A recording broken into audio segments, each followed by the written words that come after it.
ఏపీకి ప్రత్యేక హోదా కోసం పోరుబాట పట్టారు వైసీపీ అధినేత జగన్. నేటి నుంచి గుంటూరులో నిరవధిక నిరాహార దీక్షకు దిగుతున్నారు. జిల్లాల నుంచి భారీగా వైసీపీ కార్యకర్తలు, నేతలు తరలిరానున్నారు.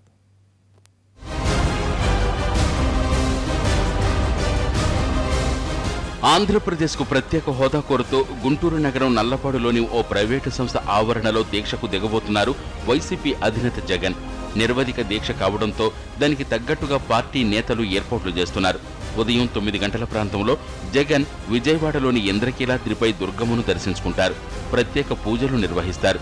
అక్కడి నుంచి నేరుగా గుంటూరు నల్లపాడులోని దీక్షా శిబిరానికి చేరుకుంటారు.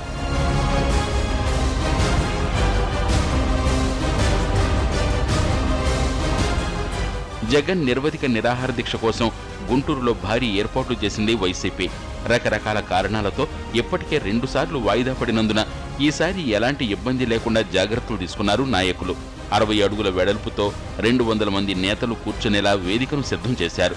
వర్షం కురిసినా ఇబ్బంది లేకుండా జాగ్రత్తలు తీసుకున్నారు. కృష్ణా, గుంటూరు, ప్రకాశం జిల్లాల నుంచి భారీగా కార్యకర్తలు తరలివస్తారని అంచనా వేస్తున్నారు.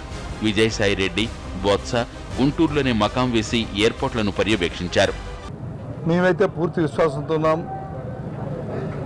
దీక్ష వల్ల ఈ రాష్ట్ర ప్రజల తాలూకా మనోభావాలు అర్థం పట్టేటట్లు తదుపరి తప్పకుండా కేంద్రం ప్రత్యేక హోదా ప్రకటన చేస్తుందని పూర్తిగా విశ్వసిస్తున్నాం. కార్యక్రమానికి ఎంపీలు, ఎమ్మెల్యేలు, ఎమ్మెల్సీలు ఖచ్చితంగా హాజరు కావాలని ఆదేశాలు వెళ్లాయి. దీక్షకు మద్దతివ్వాలని కమ్యూనిస్టు పార్టీ ముఖ్య నేతల్ని కోరారు జగన్. అన్ని ప్రజా సంఘాలు, విద్యార్థి సంఘాలకు కూడా ఇదే విజ్ఞప్తి చేశారు. ఈ దీక్ష ద్వారా ఏపీకి ప్రత్యేక హోదా అంశాన్ని బలంగా జనంలోకి తీసుకువెళ్లాలని భావిస్తోంది వైసీపీ.